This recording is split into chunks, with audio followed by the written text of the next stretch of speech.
Welcome to the Barbell Strikes Back. I'm James McDermott, joined by Miguel Porter. Miguel, it's almost game time.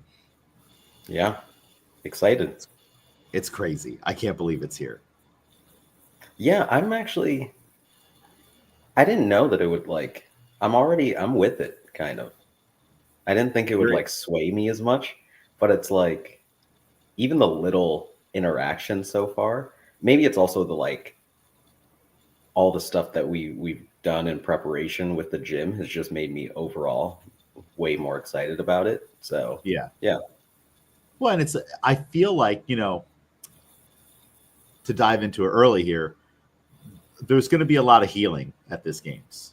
And maybe this is like a part of that, because I kind of feel it too. Like normally I'm not excited by games athletes or any of this stuff really. But now, like when I saw them, I'm like, all right, this is kind of cool.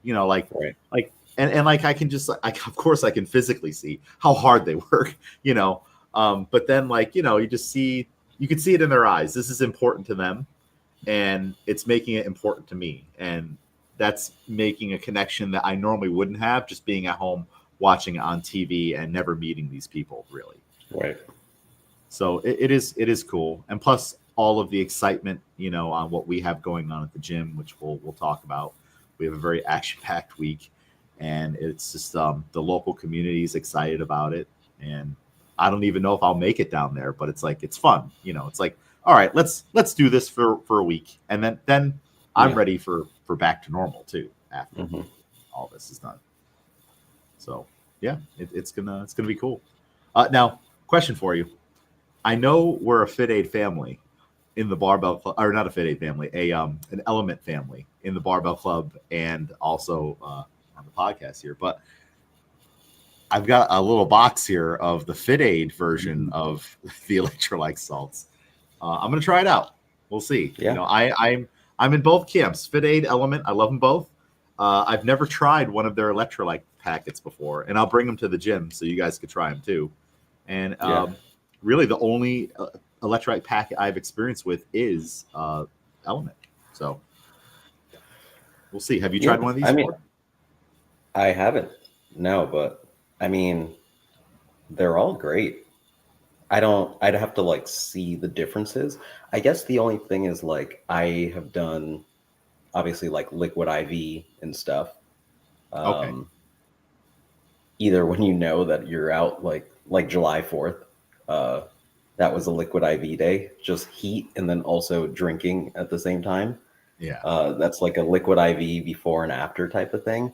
But yeah, all of them are great. I don't know how Element feels about more people delving into that market, but I mean, as long as I don't have to pay for it, I like them. Well, you won't have to pay for this one. I'll give you a couple sticks. It is weird seeing. I mean, I remember it was jarring the first time seeing Fit Aid in a store because first it was just only in our gym, and we were one of the few places in the area that had it. Same thing with Ascent Protein, and before them Progenics or Paleo Kit.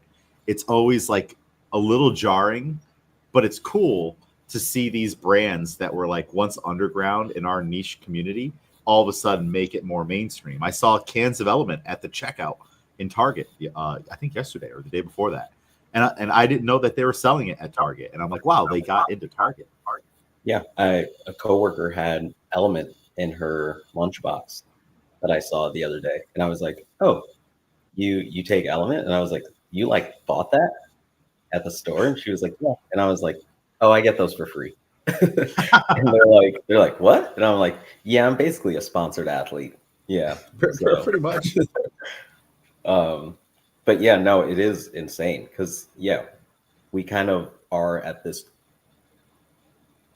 early piece with a lot of these brands, because the fitness market is very niche before it has to expand. They have to find their base and make sure that the core people are going to use it and enjoy it before they branch out into the broader market. So it is nice that we kind of have our in before the rest of the world gets it. Yeah, we get to try things. And also, if you think about it, the fitness market with supplements and foods is very saturated too. Yeah. So it's remarkable that so many products from our space, CrossFit, because they're I would say that they're all CrossFit based, Yeah. first, that they're all being so successful out into the general market. Hmm. I know some have fallen off. Like I actually don't know if Progenics is still a company anymore, but like Ascent Protein and Fit Aid and Element, I think there is still some paleo kit stuff going on out there, but I think that company was bought a while ago, and I just don't know the story behind it. But it's cool, and I don't know if it draws people into the community. Like I don't know if anyone starts their CrossFit journey because they got a Fit Aid or a Fit Aid or an Element can in Target, but it's just still cool to see it start to bleed out a little bit, and maybe that's the start of a talking point, like you with your coworker, like, oh, like I had that before anyone even knew what it was, Yeah. years Yeah. ago. I've literally swam in it, Scrooge McDuck Hmm. style, because we have so much of it. Did you use that as a way to be like, well, CrossFit, or did you just Well, taunt them that you get it for free? this is the coworker whose wedding I officiated. So she Oh, knows all about that stuff.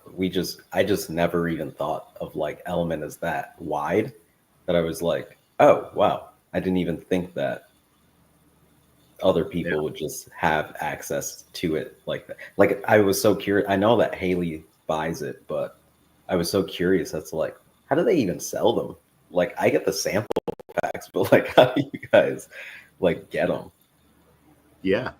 People actually go on and buy them. Yeah. Uh, I have bought the only things I bought were the chocolate packs, because I was Mm, like, well, all right, I want to try all the chocolate ones, and I did buy some of the cans when those were first coming out, yeah. and I'm this close to the lemonade because I feel like that one's going to be really really good, Yeah. but it's not in any of the sample stuff. I think it's too new. That, or I need to open up the state championships box. Take one of the. Yeah. If But they happen to it's put it in there. that it's interesting too as we're getting these clothing brands here as well, because it's only a matter of time before those start to branch out as well. Yeah, one of So there's our like, big partners, Gym Reapers. yeah. So there's Gym Reapers, which we have now, that it's only a matter of time before you're walking around and seeing Gym Reapers. LSKD, same thing there, where it's only a matter of time. Noble used to be one of those things where if you saw someone wearing Noble, you were like, oh, you do CrossFit. And I was walking by a guy who was wearing a Noble shirt, and like I looked at him and I was kind of like, I don't know anymore. I think it's kind of because now I honestly I see Noble as now as like a New England brand, if that makes sense. Like they're very Boston, which is their like headquarters. Because of But Tom Brady. yeah, and they have their Tom Brady and all that. So I'm like, now I can't tell. But it's interesting again to be like, oh, I've gotten codes for Noble that was like, please try our product, essentially. And Yeah, now it's like this huge brand, and it's cool to see these companies as they build these partnerships early on with CrossFit, and how that helps them more down the line to like branch out into the full on just fitness active wear market. yeah, into the whole culture with it. Yeah. Yeah, someday you'll be at the movies and you'll see a skull on the back of someone's T-shirt, and you're like, Yeah. I know that. And plus, I was there at the beginning. I have the original shirt. Yeah. Um, no, it's totally cool. And it's like there was the big one back in the day with Reebok, but like, all right, that's big corporate shoe company. And Hmm. then Nike got into it, which it was. I do remember like the first time, maybe around 2012 or 13, seeing weightlifting shoes in like a Dick's Sporting Goods because of Yeah. CrossFit. The shelves were lined with that classic red shipping container box, and I was like, wow, the general public is like can just go to the store and buy a pair of shoes that would work for weightlifting. And of course back then actual weightlifters were like, no, we're not wearing that shit. Yeah. And it's funny though, as like having a dad too, who would like go to Marshalls and like you would ask for something specific and he'd come back with like a completely different brand. Like those are the things that I see too. Like I've gone to my parents' house and seen like the Noble shoes or like Reebok CrossFit stuff, and I'm like, who's doing? And I'm like, oh, you just grab stuff. Like Yeah. it's funny how it branches out that way too, where it's like, yeah, if you make it available, people will be like, oh, those look cool, and just have no clue like what the actual affiliation is. But yeah, Yeah. I've never seen anyone out in public accidentally wearing a pair of weightlifting shoes like from Mm, Reebok or anything that they just found, or because or like maybe even at like a thrift store or something. I've never seen it, yeah, just someone making that mistake. We still wonder what happened to Alex's shoes, because when remember Alex bought a pair of yeah. shoes way back months or about a year ago or over a year ago, and someone stole it off his doorstep, and it's like, all right, have fun wearing those every day, stiff weightlifting shoes. Yeah. So it's cool. And that's just the commercial market that impact that CrossFit has made on like just brands and supplements and clothing and lifestyle and all that stuff. And then of course, there's the greater fitness aspect of it. So many people are going to see the games. People are going to drive by our gym, Shatter, Fraternity, Spur. They're going to drive by and see these huge crowds, and they're going to be like, what's going on in there? Or it might be the time that they're finally like, you know what, I drive by that gym all the time. Let me go see what's going on. They see the banners all downtown with the CrossFit Games. I saw someone posted a photo of those. So it's cool to see CrossFit kind of take over Albany in a much bigger way. I will say I got a DM on Instagram yesterday from a friend from high school um, who follows Justin Medeiros. They don't Oh, do CrossFit directly themselves, but the angle that he took his picture at yesterday, because of where my spot usually is, oh, they could tell that it was like obviously the name, but like they could tell that like, oh, you're literally in that same room all the time. I see all your videos in that back wall, and in his post is exactly where you are. So like I got a DM yesterday like asking me all about it, because even if they don't follow CrossFit, like a lot of these athletes as well, people just follow individual athletes. Like we were just talking about Miriam before we started recording, and through High Rocks as well. Like so many people are into High Rocks and might just follow her strictly for High Rock stuff. Um, and if they're doing that and then they see kind of the relation of like, oh, is that the, I know that blue and white wall with like the black at the bottom, like Miguel's videos are always angled that way. Oh, is that the same gym? Like it's interesting to see those things come up too. yeah. And it's those people have a huge amount of eyeballs on them, and they're spreading the love all around town. And hopefully, people like your friend are like, you know what, maybe it's time I give it a shot. Let me try a class, Yeah. which you should. You should. Hey, if your friend wants to come drop in for free, we'll let him. So DM him back and say, come work out. And Yeah, we'll no, get him in I've the been bar for telling a class. everyone.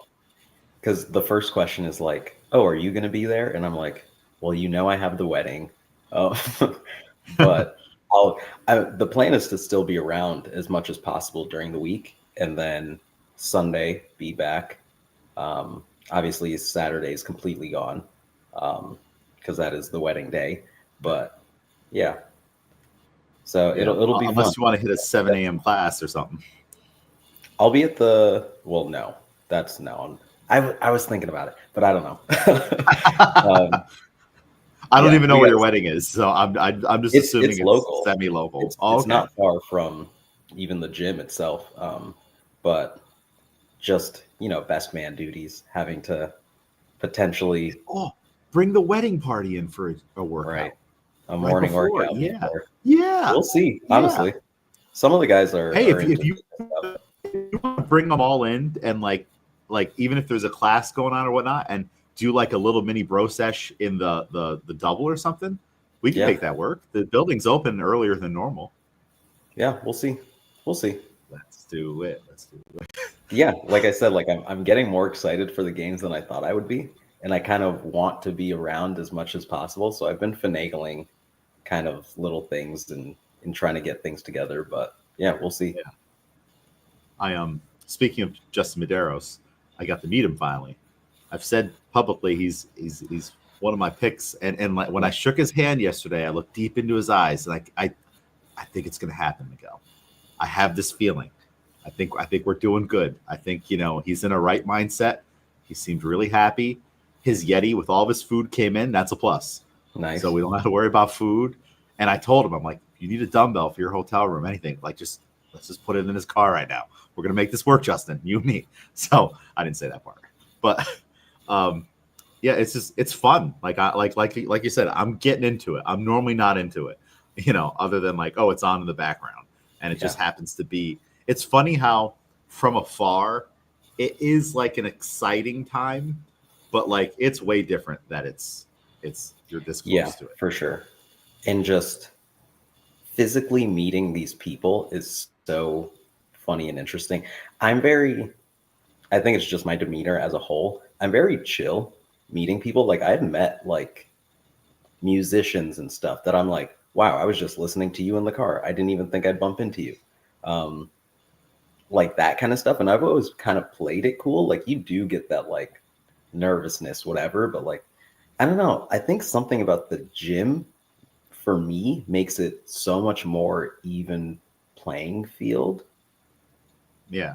Because I mean, when the first group of athletes came in, I came in right before Barbell Club.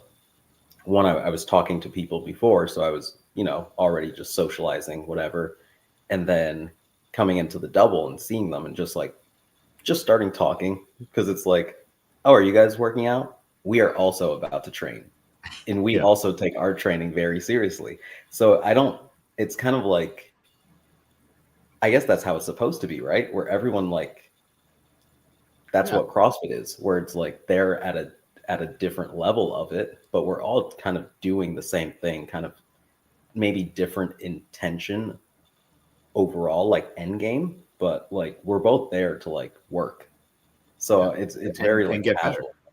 Yeah. Yeah, and that's always been such a big part of CrossFit. You can all work out together. You got games athlete, Olympian, beginner, elderly, young, everyone in between, mom, dad, adaptive. You could literally put all those people in the same class and coach them and have a good time, and everyone's working towards this collective goal of being better and improving your health and fitness. Yeah. And you just, you have the same workout on the board. It's Fran. All right, you're going to do this. You're going to do that. The CrossFit Games athlete's going to do 135, and we're going to level it up a little bit. The Olympian might chase them. The adaptive athlete, depending on the disability, might do, seated or something like that, or one dumbbell or ring rows. Your elderly person might need to squat to a box, and then everyone in between is scaling weight and reps and everything. And it's what a beautiful thing. Like how many things in the world are there like that? I know like you can do a 5K and everybody can run the 5K or walk the 5K, but that's not like an everyday thing. That's a once in a while thing. And you have that situation potentially going on every single day of the week, multiple locations in cities all over the world. Yeah. What an amazing, incredible thing. Yeah. And you've probably heard it described this way, but the affiliates are they're essentially life rafts, lifeboats. They're just floating around, and you just pull someone in the boat, and you're saving their life. You're improving their quality of life, their health, their fitness, whatever it is that they want to do or might end up doing.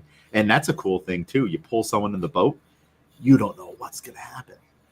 They could be the next games champion, or they could be the next great coach, or someone who innovates in the field and comes up with the newest, supplement that really, it makes everyone's life a little easier. It's just a very cool thing on just CrossFit being open source, and for anybody and everybody who wants to actually do the work and come in and dedicate themselves to it. What a special place, to be, no matter the affiliate. And it's cool to see it happen in one mega way. Boom. Like that MVP arena is going to be crazy. You know, it was one thing for regionals. Did you ever get to go to the regionals? Yeah. Yep. So That was insane for me because it was only maybe 2 years or 3 years after I'd like found CrossFit through watching it on ESPN, and then to like be there as much as I was following at the time as well, like sitting as close as I was. Yeah, that was really cool.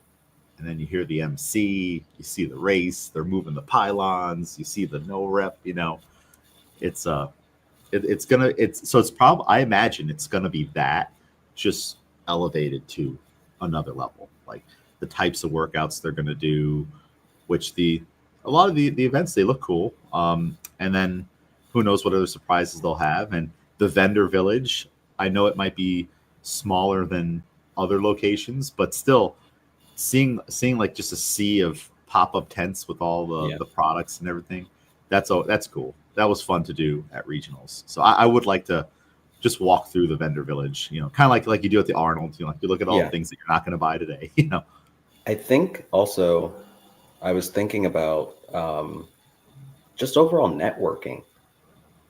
I think it's different when you're also traveling to a place and you see another person because you're just like, oh, we're both not from here. You know, we're just, you know. But I think with so many people coming into the gym, as now like our team has done a lot, when we travel, we try to hit gyms and train. And I mean, there was Matteo yesterday from Italy who's doing an L2 this weekend. But yeah, I came in, I was talking to him, and he was like, yeah, I'm here for work. And I'm not even thinking like, oh, your work is seminar staff, you're doing an L2. I'm like, oh, like, what do you do for work? But yeah, like we're talking and he's like, yeah, I'm from Italy, all this. And like, I'm following him on Instagram now. And I'm like, oh, if I ever go to Italy, like now I'll have that on the list as like, oh, a gym to go to. And I know you, like, yeah. So I think that'll be cool too. As much as our team travels, like we have a place in Japan now where we're like, oh, that's the gym that we'll try to hit. We have somebody now and we know all these connections. And I think that part will be really cool too after this weekend to go like, okay, now it's almost like a return of the favor. Like I remember when I was in Toronto, the gym I went to, as I was leaving, I was like, oh, if anyone is like coming into town for the games this year, like here's our gym, like you guys already know me, so you know, same kind of deal. So I think that'll be cool going forward too, to like drop in at all these other locations because they've dropped into our gym already. Yeah, it's that is the cool part of like the community, you know. Like I've told a story before when we were lost in Canada and everything was in French and we saw CrossFit on the highway and pulled off and they helped us and they thankfully spoke English. So it really is amazing. You know, you can go to Matteo's gym, you have that gym, and actually that might even give you a reason to be like, you know, maybe I will go to Italy. You know, all right, let me plan a trip around this. I mean, you know, it makes the trip really fun when you're like, okay, when I was in Toronto, I was there for a concert, but I was like, that's like a few hours. What else am I going to do? And I essentially planned my Airbnb and all this stuff around one gym where I was like, good, that'll be a base location. In 2 days, I was there twice, like stayed there for a while, talked to a lot of people. So yeah, I would have no trouble, like honestly planning a trip around like, okay, but let's stay here so that I can be close to this gym and do this and that. Yeah. And then, you know, you shoot Matteo a message, say, hey, this is Miguel. I'm a coach from Albany CrossFit. We met during the games, blah, blah, blah. And he's like, yeah, Miguel. Yeah. You know, and even if he doesn't remember you, like it's still enough, you know, to get it going, you know, especially since he dropped into our gym, you know, and he's got shirts now and stuff like that. So he's going to know Albany CrossFit. Like when you say, hey, I'm from that gym, he might be wearing the shirt, you know, when he's responding to you. That's how crazy it is, you know? Yeah. So yeah, it's just an awesome thing. And we have so much stuff going on at the gym. You know, like Wodify is, boy, we are Wodify fans now. You know, like we switched from MindBody to Wodify in December of 2012. So right at the end of the year, actually no, 2013. Because in December of 2012, I wouldn't have been living out here yet. So I had moved back and then boom. So we switched, and you know it was brand new. Like it was all right, everything all in one, the WOD, the TVs, all this stuff. It was, and we were early adopters on this whole Wodify thing. And now it's just cool to see how far they've come and grown, you know, and we've grown along with them. You know, I won't lie and say I haven't had Wodify complaints over the year, but that's just, you know, the growing pains of technology and software. And I wish it would do this. Why can't it do this? Code it to do that, you know? But they've been so generous with their time and their connections and helping us to plan out and coordinate everything going on. I can't remember, like, I don't know if there's anyone else this year I've had this many meetings with. Like, we're on Zooms all the time, emails. Just yesterday, I was emailing back and forth with Carla from Wodify, which you'll probably meet her because she's coming. And I was just like, I would send an email, and then it's almost like we were text messaging through email. And like, I'm never really in a situation like that. Normally they're delayed more. Yeah. And I'm like, we should probably just get on a Zoom call right now. Yeah. And we've had many moments where it's just like, just send me the Zoom link. Let's talk about this now. But they've been very generous on, you know, outfitting the gym with new TVs and more TVs than we've ever had before. Like in the main WOD room, we're gonna have 3 TVs now.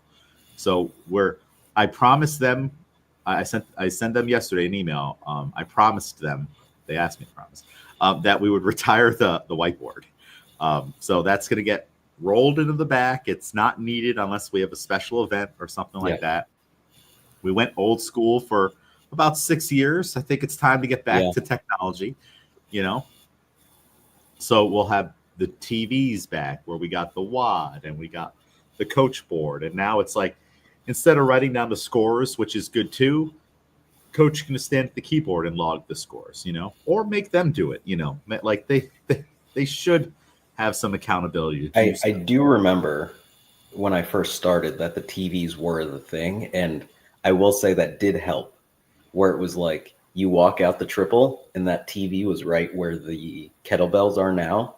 And it was like, just log your score right there. You're already right there. So I do think having it in the you have to type 4 numbers. Just type those 4 numbers. Yep. So we got that. And then, for a coach to just be like, I already have your name right here. I'm just going to type it in. Because that is something that I've been using as like a coaching metric sometimes of like, I told everyone to put in their scores. I'm going to check an hour later. And I'm like, okay, I'm missing one.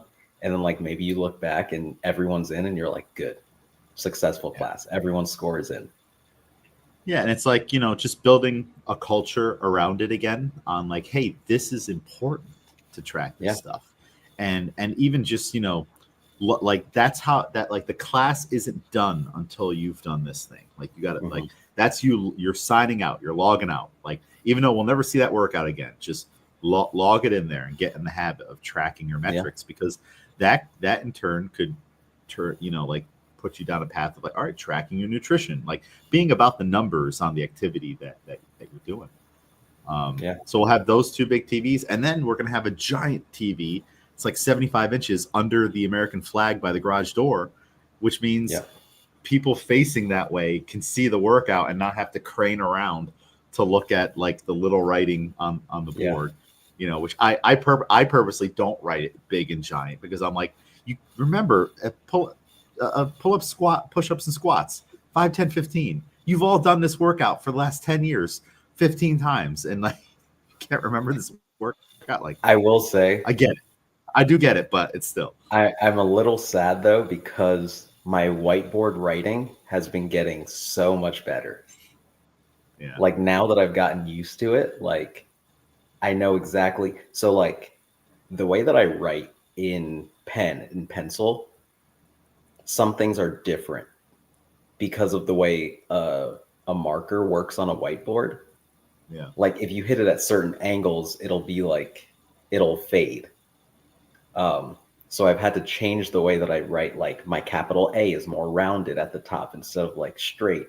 The way I do my fours is different than I would if I was just writing on paper. So I've like come up with a system on like, I know exactly how to do this. Now we have the dual marker system, and I'm like, cool, I know exactly how I want to write this workout. And then it's like, we're back to TVs, and I'm like, oh man.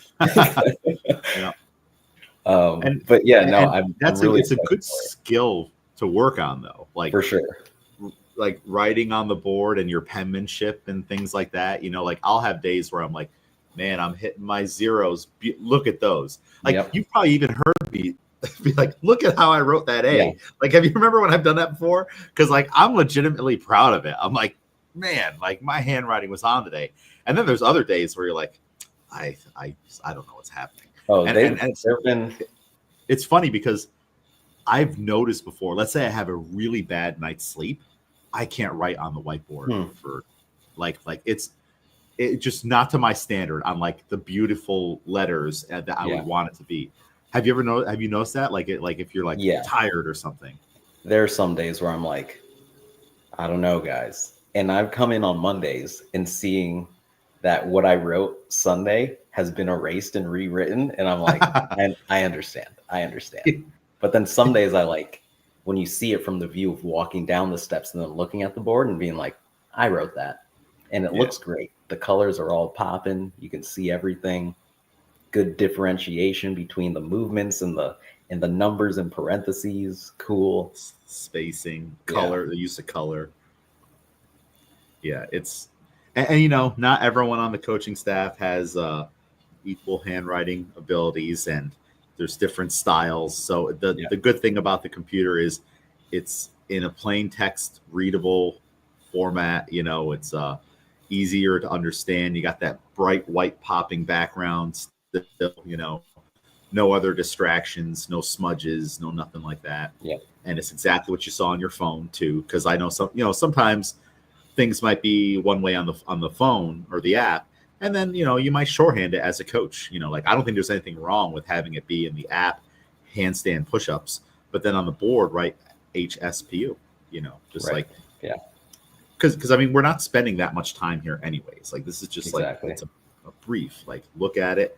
I don't expect you. There's not a written exam on what that is. We're gonna keep going over it. So yeah, it's going to be super cool. And I was joking around with someone, I can't remember who, on we could literally have it where the rig side is facing the garage door and the hallway side is facing the other TVs. And then now like you can always see what the workout is. Like you don't have to turn around or just, we just got to make sure no one takes out TV, or anything crazy like that. I mean, I remember the first TV and I've definitely come close. Walking some snatches out or some jerks. But I don't know. There's like the body knows. It'll stabilize right before you're about to crash into something. It's amazing. We see it all the time in barbell club and other things. It's just amazing how you lock it in when you need to. Survival. And we have the TV now in the barbell club room, which that was almost not going to happen. And I was like, what about that other TV? And they're like, well, do you use it for classes? And I was like, I will, promise, and we easily could put the barbell club workout up there, or the cool thing is, I mean, I guess you guys can do it with the app, but like, let's say it's open gym style, or something. It's still in there. Like someone could pull it up there and that way everyone coming in, oh, that's what we're doing, type of a deal.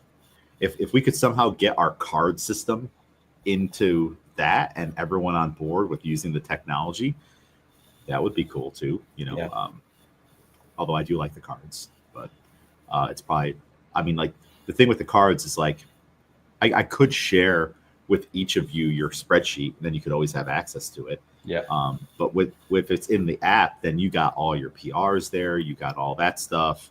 If there's a way for me, like if I could like type in your percentages and have it all out for each individual person, without having to put it in the coach board thing, because that'd be crazy, you know. Yeah. Or I guess the only other way I could do it is create a header. Like it would say Miguel, and then it would say snatch, and then your numbers under it. Then it would say Chris, and then like that is a way I could do it in the app, you know? Yeah. I mean, I guess for us, again, I think it's also just like the culture of using Wodify to log things again. I think, let's say like for me yesterday, doing it slightly before Barbell Club.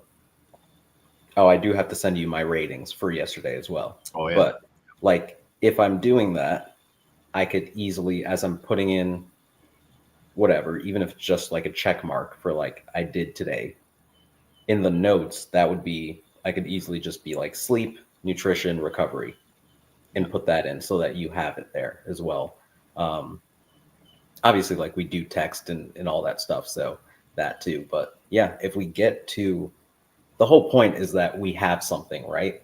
So if we get to the point of like we're using the thing that is meant for this thing, then yeah, we have the tools there and it's easily accessible. Yeah, and there are in the app. I don't know if they got rid of it. I haven't deep dived because they did do a big revamp earlier this year. There is like a nutrition journal and other stuff in there, and like your coach can assign you nutrition. At least you used to be able to do that. I know they got rid of a lot of features, kind of like the feature of me being able to look up, you know, all right, weightlifting, Miguel Porter, snatch, and all right, and it's all gone. So now the only way I can do that is to log you into a class, program that exercise, and then look at it that way. But so hopefully they bring back that feature. And we're gonna have those kiosks in the hallway where you can buy a Fit Aid or something right through the point of sale kiosk. Or if you're coaching Sunday class and a drop-in shows up late or something, or they're there for open gym and no one's at the desk, you can be like, oh, here, you can pay and fill out the waiver and sign up and then hop in, you know, right through the kiosk. So it's really cool that we're doing the technology, and then just that alone, I think, will elevate the whole experience for the members, you know, make things easier. And Wodify is ready to throw one heck of a party. Holy crap. I'm hoping that it goes long, because I won't be able to make the beginning. I think earliest I can probably get there is 7:30, so I know it goes until quote unquote 8. But I assume that it'll go a little bit further. So that's the 6 to 8. That's like that's the time for families. That way, like all right, like I got the kids, I got this going on. I know it's 6 to 8. You show up at 6:15. You everyone eats, you mingle a little bit, and like, all right, now it's time to get out of here. Let's go back to the hotel. But then there's other people that are gonna be like, let's keep this party going. And plus, with the amount of food and alcohol we have, 2 hours is not enough to get through all of it. Yeah. Actually, there's going to be a lot of leftover alcohol, unless people are falling out of the gym and going crazy. I don't know. Yeah, I mean, that's the thing. We'll have the whole weekend of just another like byproduct of this is that we're gonna bring it back to people just hanging out at the gym all day. Yeah. And I also think, even in terms of myself, just the amount that I've been chatting the past week or so, I think a lot of our members are going to be talking a lot more than they have just overall, because with all the drop-ins and everything, people are just going to start talking to each other. They won't know even if you are a member. If you are, then that opens another lane of conversation. And yeah, I think people will just be more down to hang out for a while. There's I mean, there's a different energy when you have 15 people versus 2 people, you know, or 3 people, and those 2 people are like, it's the end of the day, they both just got out of work, they want to do the workout, and then they want to go home, you know. And you feel like you know people already, and you really feel like you know them, so you're like, we don't have to say much, like I already know what you do, I already know what your day has looked like, all of that. So this like fresh new whatever and just new lanes of conversation that you can head down. Yeah. Uh, I mean, like yeah. there's people at the gym I've known for over 10 years. And it's like and you've only ever come to my class or predominantly Yeah. we know each other, like and so it's more of just like what's going on since yesterday kind of a deal, You forget how long you've known people. I was talking to someone, a mutual friend, about Justin. Um, me and Justin have a few mutual friends, and they were like, "Yeah, how long have you known Justin?" And I'm like, "I guess like 4 or 5 years now." Like, yeah. and then because I always have to question like, "How long have I been doing CrossFit?" And I'm like, "Am I coming up on like 8, 9 years?" And then weightlifting like 7 years. And I'm like, wow, yeah, I've known a lot of these people for a very long time. Yeah. But again, like you take it for granted because you see them all the time that you see them. So yeah, it'll be interesting. It's going to be cool. And we're going to have so much going on, and I do hope our members take advantage, Yeah. and enjoy it. Like talk to the vendors, talk to this, do the samples, just have fun, take those classes and try something new and different, Yeah. Also, if they are listening right now, start reserving your spots for those classes. I know it was in the email, Yep. but that was a reminder for me. And I think the the LSKD one is probably the first one. That's like a bigger cap, but Yep. that one, I signed up for Michelle Latandra's class on that Sunday. That one already has like 10 people. Um, Andrew Hiller sold out all 50 spots, and there's two really? people. See, I haven't even checked that. There's 2 people on the wait list. Yeah, those classes are fun. I've been trying to tell people the whiteboard, like, don't mess around. Like, Yeah. you got to do it. You got to do it. Like even if you're just thinking about it, there are enough days away that if you have to change your mind, you can drop out of that spot. But yeah, if you're just thinking about it and you're like, possibly, I would sign up right now. Yeah. Yeah. Don't play games. It's better to sign up now. And then if you do know a day or two in advance, it is also good to cancel so someone else can take that spot. But do it now because we're gonna have wait lists. We already have a wait list for the Andrew Hiller one. That's Saturday at 7 a.m. I think. That's one, everyone wants to get their workout done early and get over to the arena. Like 7 a.m. workout, 8 a.m. shower, boom, you're at the games all day. Eat breakfast down there.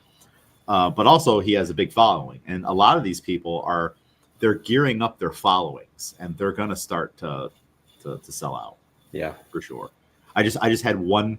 I had a phone call yesterday with a lady who has a 9-person party, and they were wanting to know about dropping in for a specific class, and I'm like, do this, this, and this, and then reserve your spots. And then I saw them all coming in, boom, boom, boom, boom, boom, boom. Yep. They all did it like they all did it last night. They're not messing around, So we shouldn't either. And it's going to be a different flavor for all those classes. That's a really cool thing too. We have such a unique blend of characters from the CrossFit community coming. Yeah, that's why I really like that it's not just one. Like you could even see everyone's like logos from like, oh, this person from this person from this. They're taking over for this little block. They're taking over. And I really like that because it is different. And it's going to be, every class might be a completely different workout, like the 7 o'clock and the 8 o'clock. Yeah. So I think that's really cool too. I'm starting to get the programming now. And that's one of my things I need to do this weekend is put them all in. But every class starting Friday, Saturday, Sunday, every class, different workout. Yeah. Different workout, different coaching style. One of them might do it maybe more like how we do it. All right. Whiteboard brief, warm up, skills practice, a lot of coaching, hit one Metcon, stretch, we're out. Others, they might have multiple pieces. Like they're like, all right, we're gonna do this, we're gonna do that. You got to go. So it's gonna be different, and also you're gonna experience different types of coaching too. Some of them, it might be more fun, you know, like, hey, it's big class partner workout, let's go. Other people might be like, your knees out and like do this and that, and like, maybe you get paid with, you know, when Miguel and I ask you to do that, and then like this person might be a little extra relentless, you know. Oh, did I cut out? It was choppy, but you're good. Yeah. Oh, yeah. I just said, you know, these people might be relentless in different ways, and they also don't know your typical things. Yeah. You know, that maybe Miguel and I have, you know, I mean, we shouldn't all the time, but we've laid down our sword. Like, all right, I'm just not going to fight with them about today. They don't know that, and they're going to be on you, you know. Yeah, we talk about it all the time, but it's like sometimes it's just the different cue where it's like, yeah, we're on you about this specific thing all the time. Sometimes you just need to hear a different word. Yeah. Sometimes it needs to be someone who English is their second language. So the way that they say it might just be completely different because they have a whole different translation going in, and you're like, wait, why does that make a little bit more sense? Like, I don't know if you've noticed, like sometimes people who English is their second language, they almost speak a little bit more poetically. And I don't know, maybe that'll click with someone where they're like, and you have to like hang beautiful on their word a little more. Yeah, no, I that makes total sense. Or it could be, all right, you just need a tall, really fit looking lady to tell you to do this, you know, or maybe you're an athlete at our gym and you've never been coached by women before. We have a male staff, you know, so like I think that would be cool for some of our female athletes to go to some of those female led classes and just get that a little bit, you know, until we get Haley coaching CrossFit. That's a whole nother discussion. I think she would like it. We need to keep softening her for CrossFit. Be like, hey, it's fun over here. You're gonna like it. You know. I think it just has to be like, all right, if you do this, you get more control over this space. Be like, okay, I'm listening. we need to like maybe coax her over to be like, all right, Abby Marie and stuff. You like just pepper in, just like asking her for advice and whatnot, and then she's like, oh, okay, I kind of like talking to them and telling them what to do and stuff like that, and then she starts to feel like, oh, they're looking up to me. All right, you know what? All right, let me, you know what I mean? Like we can play chess here on just moving the pieces around. So yeah, it's gonna be cool, you know. And when we have, I mean, here let's take a look at it. We do have on Wednesday, if any Albany CrossFit members are listening and need a reminder, 5:15 LSKD class takeover. I'm coaching it, but Albany CrossFit members, it's first come, first serve, and while sizes last, you get tops and bottoms. You know, I didn't try on those shorts yet. Did you? I'm actually wearing them right now. Oh, how are they? They're good. They're like, comfy. Yeah, I think we were talking about it before. They're like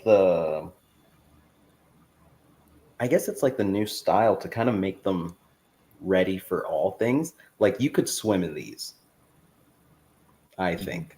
Like these are like if you were doing a multi-workout, like a run, swim, run or something. Like if you were on a beach and you were like, oh, I want to do like a workout, like you could do that with these, I think. They're that like water resistant-y type of material. Yeah. And there's no liner, right?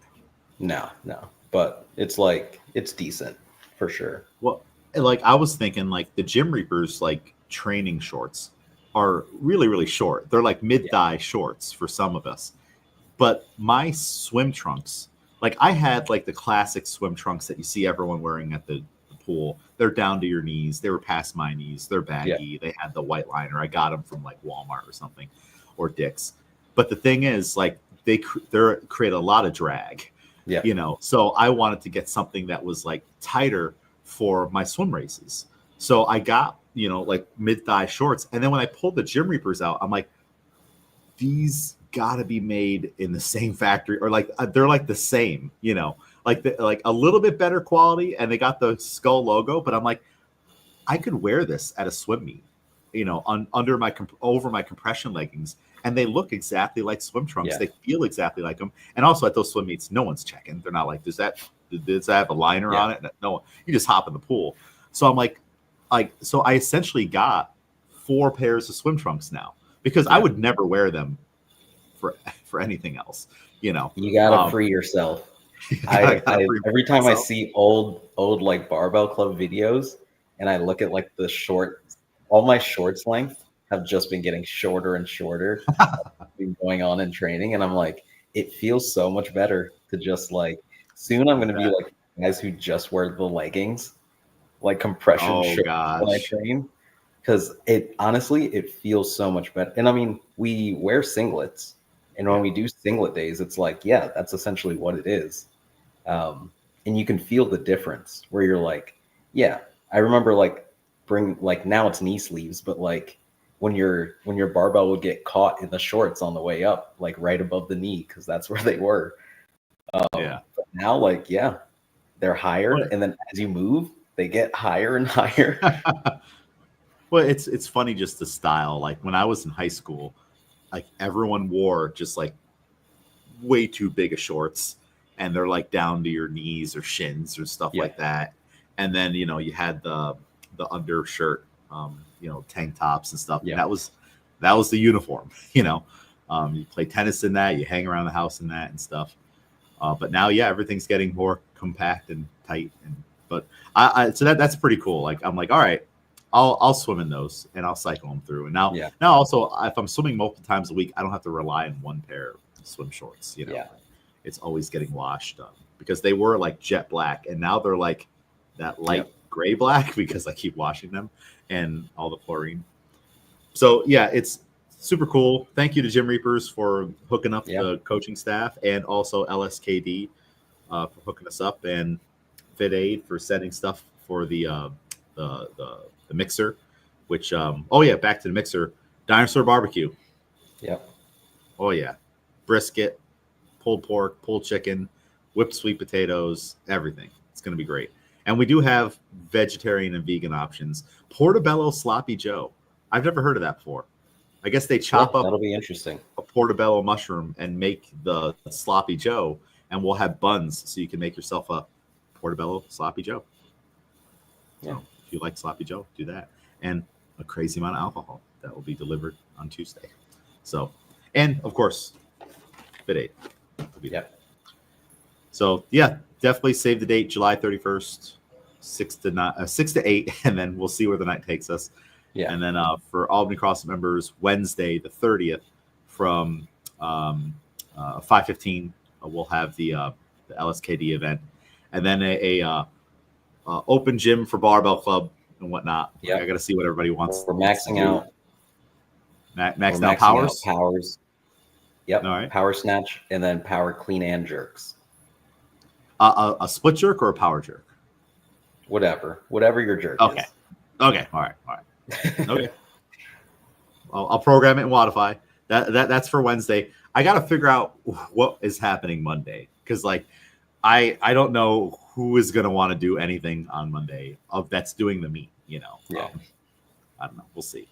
I already canceled it, so that's kind of like still just like hey, there will be a workout. Come in. I will be there. So if people are coming in, I will stay and coach and do stuff. But I'm just not going to kick anybody out of the room if we have drop-ins type of deal. Right. That's what I was thinking, which might also be cool to just like, all right, what do we usually do on Monday? Like, even if we're not having an official class, like I might just do stuff a little bit earlier. And just to show off the vibe of the gym. Drop-ins. Yeah. They're like, can we use your bar? And I'm like, no. In fact, let me put it in my car right now. Which, we do have to move the bars. Maybe that's a Monday thing. I almost did it yesterday, but I was too tired. But Okay, we got to do that. We got to get that going. So, what else we got going? Oh, the guest coaches. All right, so Thursday, we also have a double under workshop with David Newman. He's the founder of RX Smart Gear, the well-known jump rope all over.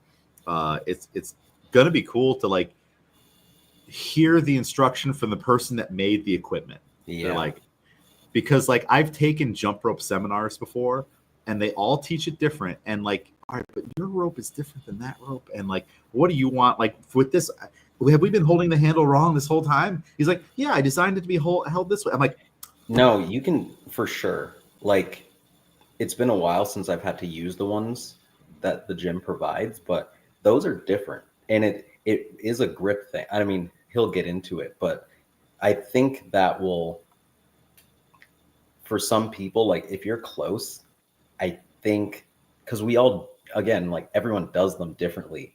I hold it in Yeah. for my rope, like specifically my grip is more towards the end. But I know with those ones, the reason why they're kind of like twisted at the top is for you to grip up there. yeah. So I think like for some people, it might unlock something. And this is going to be a dedicated hour of like learning the ins and outs. It's way more time than we ever have in class Yeah. because there's always something else going on. And this is from the eye of a person that specializes in jump roping versus like we all have a general eye for jump roping. And then we plan for class and we have things that we're working on. But also the things that we're working on are really geared for like this workout in class. And how are the double unders can be affected by these sit-ups or that barbell and stuff like that.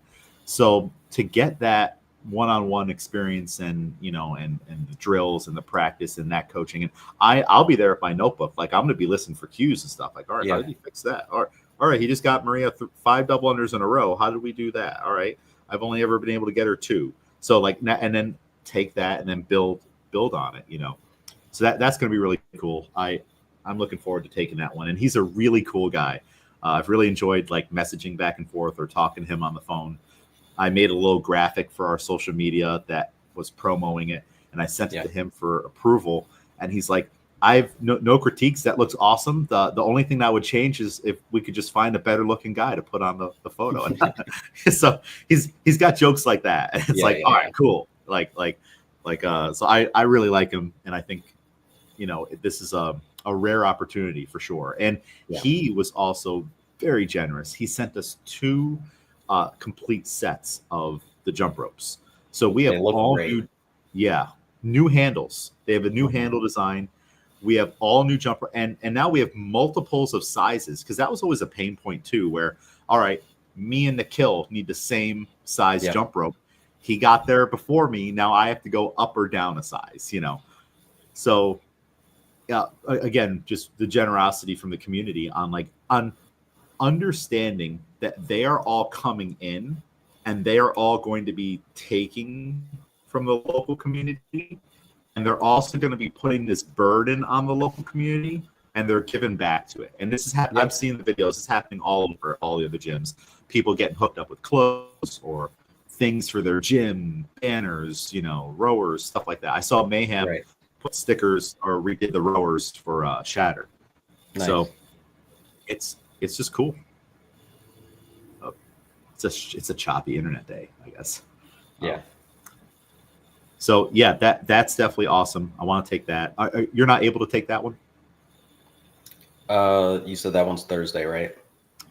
Yes, 5 to 6. Yeah. No, I won't be able to take that one, unfortunately. We do have another one Friday, 8:30. I did see that. But yeah, work and then rehearsal for wedding stuff. But wait, you're not taking that day off, that Friday off for work?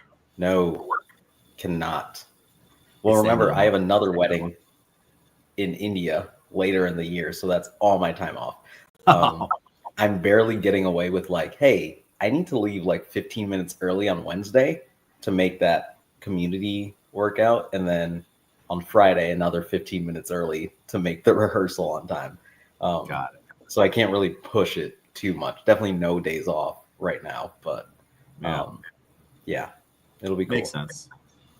But if you write down cues and stuff, I'd love to also play around with all the different coaching styles from any classes that I take and just see what stuff works, or even just try out a different way.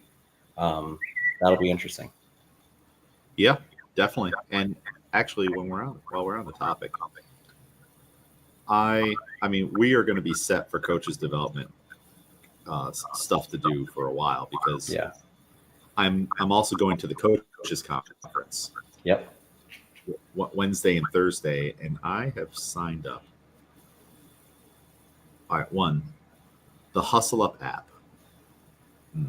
Like very, very, they're never going to watch this podcast. Very difficult to use. And you scroll to the date where all the stuff is, and you sign up for one course for that day, and then it resets the calendar. And you just got to keep going, and then it's hard to read the descriptions. So if anyone from Hustle Up wants to talk to me about this, we can talk about this. But I'm trying to load what I'm doing. Programs. Well, this is embarrassing. All right. Anyways, I'm taking a gymnastics course. I'm taking a class, or I don't know if it's movement or lecture or both, where they're talking about running the ideal class with CAP. And I'm interested in that one because I'm like, okay, you always post these things, and the stimulus is how you fit. Like, show me, like, this is it. We can do this now. Show me this work. So I'm taking one of those. There's a nutrition one that I'm going to take, and it talks about integrating nutrition more into the gym because that's still something that we need to do. So I'm taking a lot of courses like that. Boy, why can't it should just say me and what I'm doing? Subscription. Hold on. Booking. 30th. Okay. Yeah, all right. I'm taking coaching development in the affiliate. I'm taking the art of the hour, coaching the daily workout with precision and purpose. I'm taking coaching what counts, making nutrition part of every athlete's journey. I'm doing calibrating your eye, identifying and correcting dynamic movement faults. I'm taking that, I think, is it for Wednesday. So that's Wednesday. So I'm leaning more towards the coaching side instead of the business side. They do have so push, pull, hang, gymnastics tools every CrossFit coach should use to make it more scalable, effective, and fun. And that's with Pamela Gagnon, which is she's a pretty well-known gymnastics coach and CrossFit coach. What else? I'm interested in this one, validating our work. Research continues to support the CrossFit methodology. So just being armed with more tools on how CrossFit works. Yeah. There is one, coaching competitive athletes in an affiliate setting. That might be interesting. Yep. After we do Shadow Slam. Yep. There might be a shift. Let's see. They got more stuff. So yeah, I think that's it for me on what I'm doing. So yeah, it seems fun, or it looks very interesting. So I'll be taking tons of notes for all that stuff, and of course I'll share it with all you guys, and then we'll have times during our coaches development meetings where it's like, all right, let's talk about this thing from that that workshop. So that's going to be a lot of fun. All right, back to our schedule. So our guest coaches, Friday 5:30 a.m. Boy, we haven't had a 5:30 a.m. class in quite some time. Yeah, the Wodify team's coaching that. Carla and I think Jordan is his name. So they're gonna dual coach that one. Then we have at 6:30 a.m. Cale Holman, Beyond Strength and Conditioning Programming. We were going to have on Friday at 7:30 a.m. J.R. Howell from CrossFit Crash, but he had a conflict. He's needed now for podcasting at the arena at that time. Yeah. But we have Graciano Rubio stepping in, a Wall Street weightlifter. He's going to coach that class. And he's going to do some sort of a strength workout. One recommendation I made was do a heavy back squat because it's the games event, and he can squat probably 600 pounds or something like that. So people might be interested in that. Then 9:30 or 8:30 is when we have the other double unders workshop. Yeah. And then 9:30, the previous owner of Albany CrossFit, Jason Ackerman, is making his triumphant return and coaching a class in the gym for the first time in well over a decade. Yeah. So that's interesting. Fran, he's doing Fran. Nice. Not surprised. Classic CrossFit. At noon, there's the Gym Reapers training division class. I was originally on the hook for coaching it, and now I'm free. And they found another coach to coach it, but then he had a conflict. And now, this is big news. It is going to be the Gym Reapers / Mayhem takeover. Yeah, and I saw that. Rory McKiernan and another guy are going to be coaching that one from the Mayhem team. So that's cool. Then at 4 p.m., we got Margot Alvarez, who has been social media working hard. She's posting all the time. Like, come see me in Albany, 4 o'clock. Like, you know what's crazy? She either got hacked or something not a few years ago now. I mean, it's probably been like 7 years. But I remember when she had to make the new account, 321 Go. And was like working to rebuild that following. But she's like, I've seen her just scrolling TikTok, and she'll be like doing her workouts like live. So she's like big on social media. Yeah, it's cool. And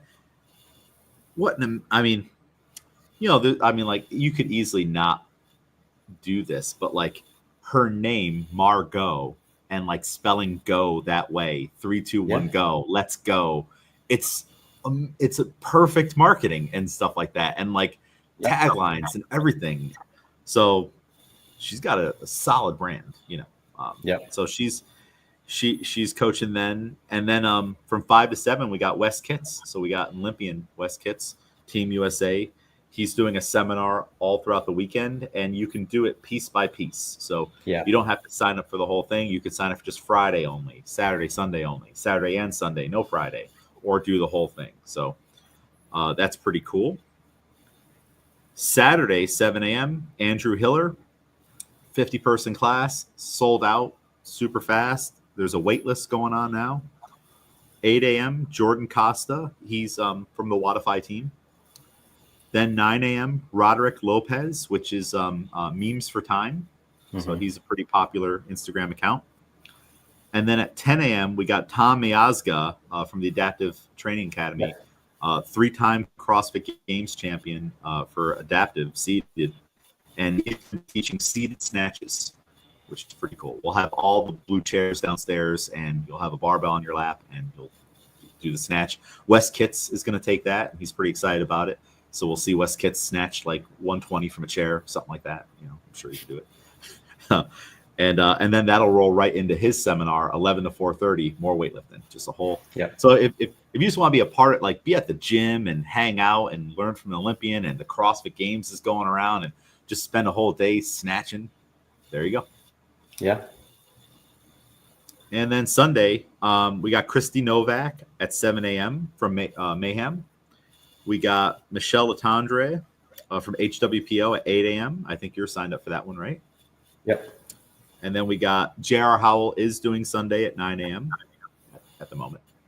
And then we got at 10 a.m. Mike Egan, who is a multi-time CrossFit Games adaptive podium finisher. Mm-hmm. And he'll be doing an endurance WOD. And we have a skier in that the ATA has generously donated to the gym. I'm sure we'll do some skier stuff. And also they're talking about getting monitors that will go on the assault bike and flip around. So if you're a seated athlete, you would. Oh, yeah. I've seen that. You put your wheelchair in front of the bike so you can move the handles and still see the monitor. Yep. And so that'll be cool. And anyone that goes to those adaptive classes, you are going to get a unique experience for sure. And boy, let me tell you, wall balls are hard when you have to do them sitting down and on all these other things. And then they probably won't go too deep into it. I imagine it's more class format and a little bit of instruction, but like at the seminar, they're like, okay, we're doing wall balls and we're also going to do ring rows. And we purposely put the rings over there and the wall balls over there. And you have to scoot to get over there, so you have to you can't use your legs. You can't stand up to get over there. And I remember part of making us do that was that like, you should think about this as a coach. Like, how do you expect, expect them to get over there, and safety and all that stuff. What do they have to travel in front of? So it'll be very unique. Are you going to go to the adaptive one on Sunday? What's your Sunday schedule? So that's the thing. Obviously, post-wedding Saturday. Oh, yeah. Me already signing up for class for 8 a.m. is going to impact that. But the reality is, if I'm doing that 8 a.m. and then also plan to do West Kits on Sunday, which I've already signed up for, I'm just going to stay at the gym the whole day. So, yeah, I was also thinking about just doing that adaptive class right before the West Kits seminar. I mean, the reality is, too, like one of my older brothers has always been I can't remember exactly what it is, but his knees have never bent really. So he's always been like in a wheelchair or like a walker. So like I've always like known it from that perspective of like, what does he do to like get around and all this stuff? And he's like super fit and super capable as well. With just using upper body. So I do want to like really test it out to like see what that is all about. And again, from a coaching perspective as well of like, how do you think about this and what is a good scaling option here? Or not even scaling, but like what is adapting the alternative? Yeah. Because, and that, I mean, my goal is to eventually get the full seminar at the gym, because I think that would be amazing for you guys to take. Like but it's not scaling, it's adapting.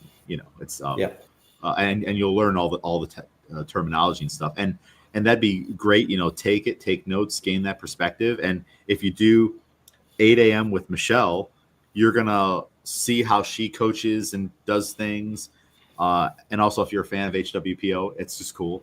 And then you could, when you're hanging around, you're like, all right, I'm just gonna watch JR's class. How does this well-known figure, in the community coach class? There's no video out there as far as I know. So I'm interested in just like being an observer, like I'm just watching what they're doing.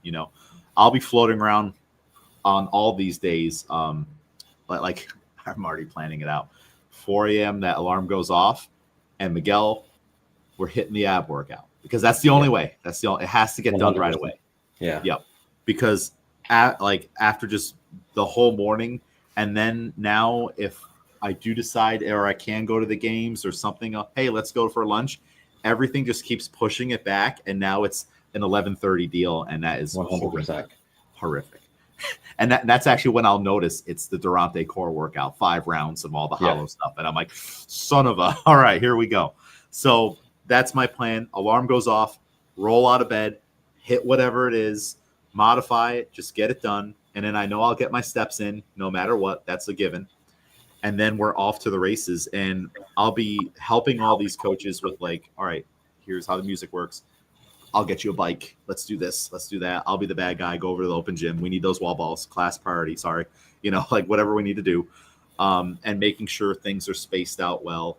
And also managing like with the Hiller class, essentially being a bouncer, being like have the list and be like, all right, you're getting there, because the people are gonna sneak in. I already assume that's gonna happen. Hopefully he programs something that can work with 50 people. We'll find out. 1 mile run. 1 mile run, 100 burpees with a partner, something like that. Some of these workouts that these coaches have sent in are beefy, like a 500 squats to plate, 500 burpees, things like that, working in teams of 3. But like even in teams of 3, boy, those are numbers. Like those are some beefy numbers. So I'm really interested to like observe those classes too, and just kind of see what they do. Yeah. Like we will never have an opportunity to see so many different coaches operating at the same time.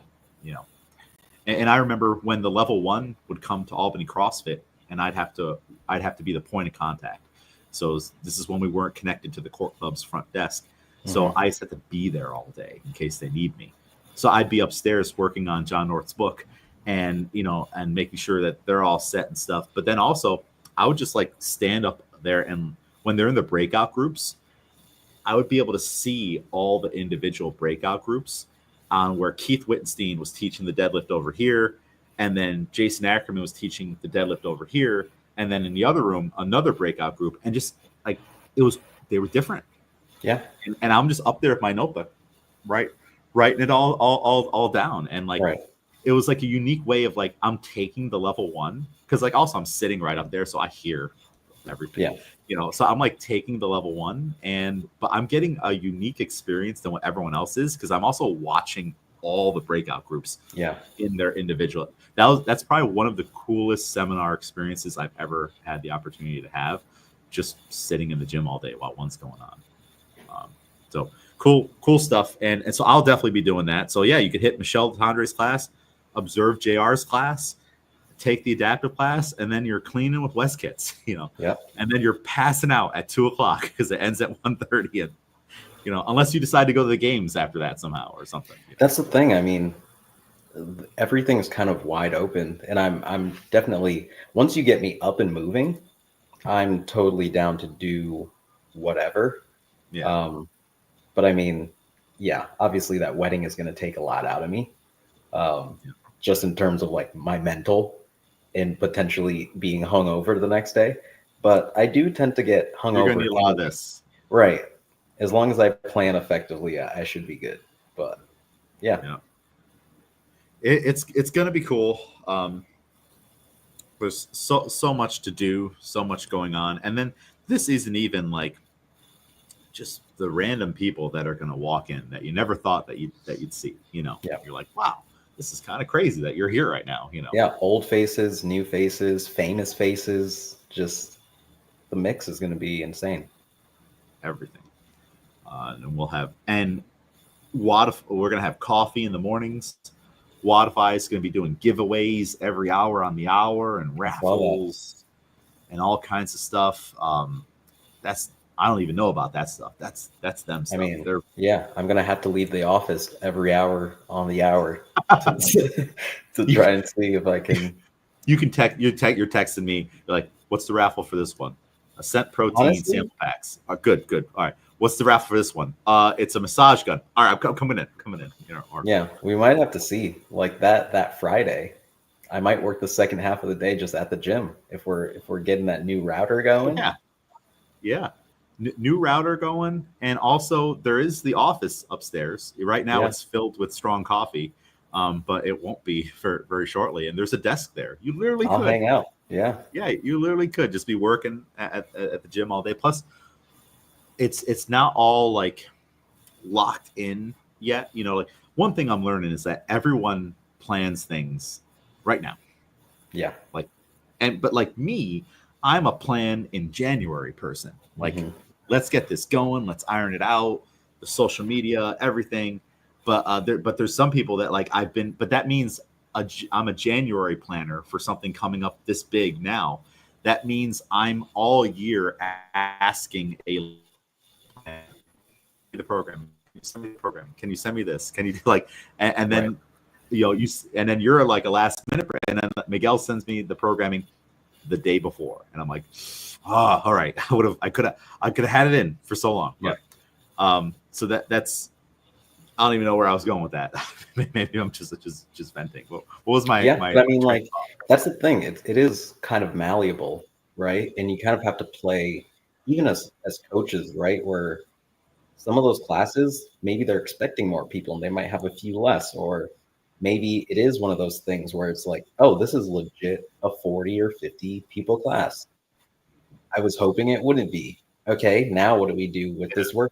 And yeah, as a unknown and unknown and unknowable from both sides. For like as an athlete, you're like going in, you're like, all right, I'll just do whatever they say. As a coach, you might just have to be like, all right, this is what we got. So here's how I adapt. So Yeah. yeah, And I would totally not be surprised if all of a sudden coach comes in. All right, that's the workout. Everyone, it's now teams of 2. We're making it a partner for sure. workout. Everyone, Yeah. those barbells are now kettlebells and dumbbells. Like we it's too many of you. We gotta change it. Like it could easily happen. And that's something that our members don't experience very often. And it's also something that in the past, when we did have bigger groups, people might get a little bent out of shape about that. But that is a reality in CrossFit gyms everywhere. For sure. Everywhere. That gym I was at, classified CrossFit out there in California, they're having 30 plus person classes every class on the regular. The entire town goes to the gym, and there's like whole families that go to that gym where it's like 15 of them in class. Like, you're all related. Yeah. Oh yeah, we're all related. This is the Hernandez family. We're all here. Yeah. We all hit class on Sunday at 7 a.m. together. So they're just getting all the time. So they got a plan for that, and they might and they might have to be, well, we thought this would be Fran. Hey, it's a Fran AMRAP for 20 minutes, teams of 3. Like, you just have to be able to make adjustments like that, and it's okay. Sometimes people see what's on the board and they're like, that's the gospel. You can't change that. But it's like, I got this marker in my hand. I'll do whatever I want. Change it right now. We're maxing out. Even in barbell club, you're like, hey, today's the day. Forget the pauses. Forget that. Let's go. Let's max it out. We can always change the programming. So yeah, it's going to be cool. Right now, the level 1's going down. Mike and Bill killing it. They're probably holding the bottom of a squat right now or something. We have so much going on. Bumped up all the class caps during the week for our regular classes, and if we go beyond that, people can still hop in. It's just we're just going to have fun. All the work's been done. All the prep's been done. So now I'm trying just to get into a mode of like, all right, I don't have, like, it's already set. So now just let it work and just put out little fires where you can, and whatever's wrong, we'll fix it. It's not a big, I got to do my hair, which means cut it all off, trim my beard and whatnot. Yeah, thankfully it coincides with the wedding, so I'll already get myself all cleaned up before the big weekend, just in case. You never know who's in town. Yeah, you never know. Never know. You pop into that mixer, and right? I don't know. Are you excited about any of the games events that you've seen? Can you believe that they're going to be running in downtown Albany and rowing outside? Isn't that? I mean, I was telling Mateo yesterday, because of the way our downtown is kind of set up, it kind of works. We're not like because it's like the capital and it's very government. Yeah. With all those like offices and stuff, on the weekends, it's kind of open. Like, you have the bars and stuff that go on like later, but overall, I'm like thinking, like, if you're walking out of the arena and you take a left, you can run all the way like to Manans, like straight shot, almost uninterrupted, just because of the way that the town's set up. And I think it is great. Like, there are a lot of natural hills. You can head up towards the park certain ways. It's going to be really interesting. But there is a workout. They already announced it. I'll have to find the details itself, but I was thinking of who I think would win it, and it's like Justin Medeiros, obviously. Oh, it's like wall walks and something. Oh, the crossover jump ropes and the dumbbell push press? Potentially. Yeah, wall walks, dumbbell shoulder to overheads, double under crossovers, toes to bar. And because it's event 2, I think that'll make it interesting. I do think there is a good chance that Tia Claire Toomey is wearing the leader jersey that early, but I do think a workout like that could could kind of shake it up. I love my training think tank people. And this is like one of those, I think Alexis Raptis would be really good in this workout. Mm-hmm. She's won like a couple like wall walk type of workouts a couple times, like across the games and the open. So I think that'll be a good workout to like almost like a draw blood type of workout of like, Yeah.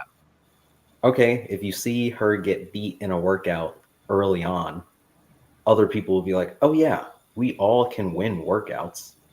So I I'm wish that excited they for would those all come styles. in with that mindset already of like, we Yeah, can beat her. Like, but the thing is, like, if they all conspired, like, if we all collectively try to beat her and don't accept that she's just going to run away with it, it'll make it harder for her. for sure. Like the field has to decide to make it harder for her. I think, It's one of those but things where you're running behind someone in our little 200 meters and you're like, yeah, they're faster than me. So I'm going to stay right behind them and let them finish this 200-meter before me. Or you can go, all right, I'm going to do what I do. And yeah. if you try to beat them, everyone has a shot. Well, and also like if you push her a little bit, you might start to chip away at the mental armor just a little bit. I mean, Yeah. it's thick armor. Like, I mean, but you might just start to put little holes in it that could give you advantage. Or if she decides, okay, I need to push a little harder because they're giving me pressure, that could have a compounding effect if you're doing it every single workout. It's a And long then, weekend. Yeah. yeah, so it's like the field needs to do that. I think The put the pressure on people. the year that Justin Medeiros won, I want to say that he had one of the fewest of a champion in like the previous years, like the fewest amount of event wins. Mm. But he was consistently like top 5, top 10, like no performances outside of that. So if it's like if you continue to just be consistent and just fight every workout without like, oh, I know that this is this person's style of workout. I'm just gonna like I think consistency is key. If you can just do that, I'm excited. I think on both sides, the winner for the guys, I think will be a former champion. Um, I don't think there are any like dark horses, dare I say. I think it'll be a former champ who wins again this year So for the men. Jeff Adler, Justin, who are they the only two former champs in the field right James now? Sprague last year. Oh, of course, yeah. I think it'll be one of those three, or I don't know, or like a podium finisher. Like I even think like Dallin Pepper. I think he came second last year. Um, Jason Hopper. yeah, all those like young guys who just like they have that like football player Attitude. They've mindset got attitude. of like, okay, we joke around all the time. They do those bets across workouts. I don't know if you've seen. They do like No, punishments for which one of them does the worst. that's fun Um, though. but yeah, they have that mindset of like, I don't care if that's what you do. I'll still beat your ass in this workout. And I think if the women's side has like a similar mindset this time, you can really shake things up. Yeah. That's been a little missing. I'm glad it's starting to pop up on like just the attitude, Yeah. and like challenging each other and not being too respectful, being competitors, being like In and like being in a fun about respectful it. way. Yeah. Like we have our team who it's like, oh, you know that I'm going for you though. Like you better get better because I'm Yeah. also coming. Like, yeah, I think that that's the way it should be. Like that's what competitiveness is. You don't have to be like an evil person, but you can just be Oh, like, no, I'm always trying to beat you every single time. I do want someone to like emerge though as like the villain a little bit, like not in like a nasty way, Like but push just them at the yeah, finish line. just something, just something, just be like just the villain. All right,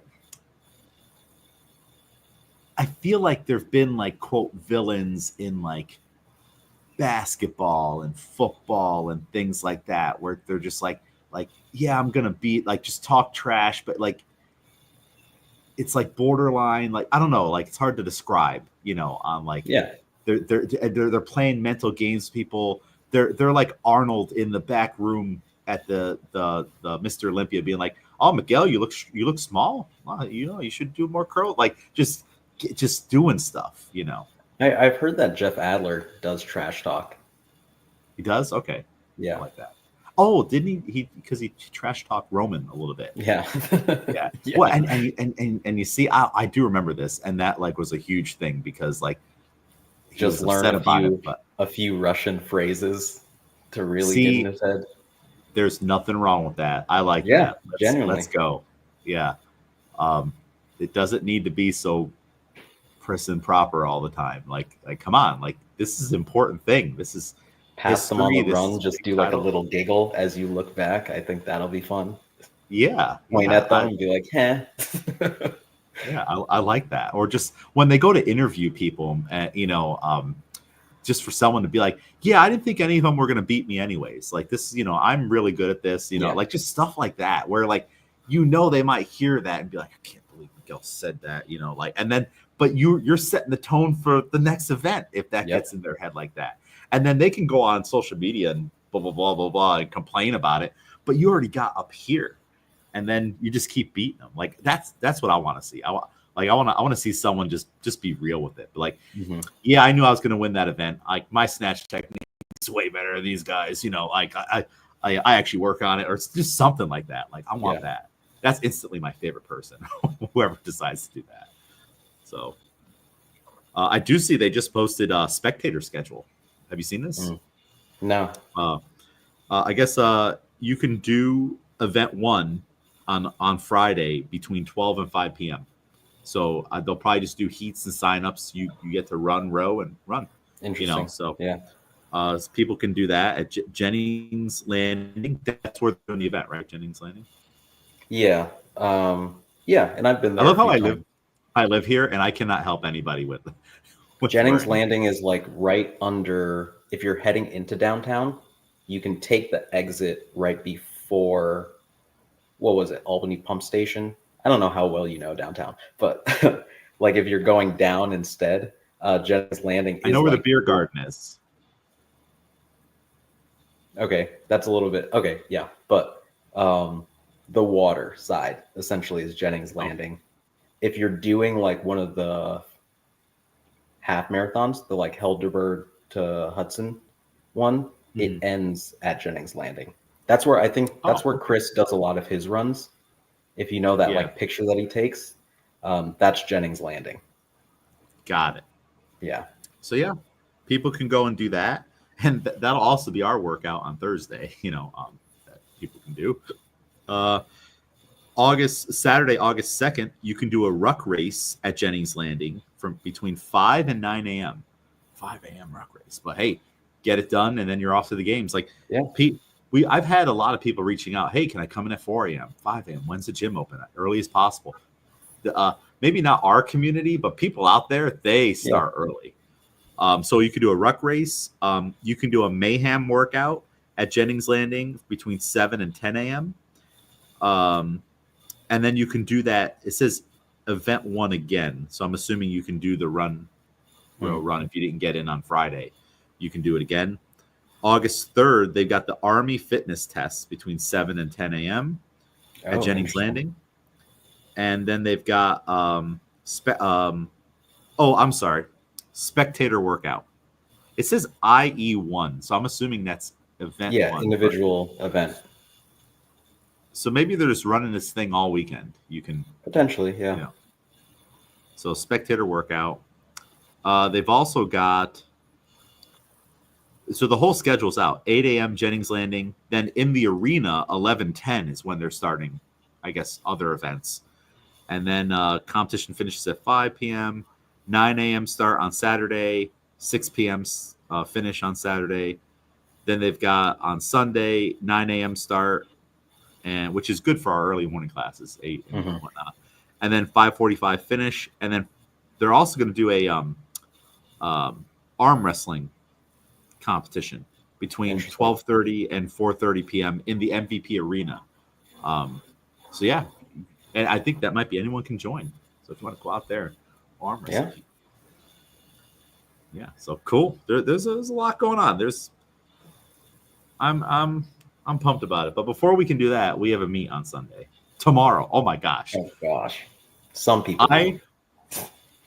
no joke, I lost sleep last night because I kept thinking that I'm in this mode now where it doesn't feel like there's supposed to be a meet.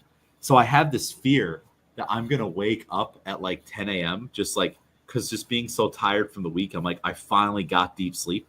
I'm gonna wake up and I'm like, all right, good. I'm like, oh gosh, the meet, and I'm like speeding down the round lake, and everything. Like it doesn't, I don't know, it just doesn't feel like there's an event tomorrow, but there is. We are ready. Everyone got their training in yesterday. Yeah. Haley and Chris looking good. We worked on a lot of technical things yesterday. Shaf and Alex said they did it in the morning. I believe them. and actually it threw me off because I didn't have the cards ready for Haley and Chris. Like I opened up my thing and I'm like, this is the one thing I forgot to do today because I was so tied up with other things. But also I sent you, Jennifer, right, Justin, Alex, Schaff, all the programming. And then in my head, I was like, oh, I'm done with that. Like, and I checked it off on ACBC numbers, checked it off my phone. And then it didn't dawn on me until literally I handed it to them. And Haley's like, this is Wednesdays. And I'm like, oh God.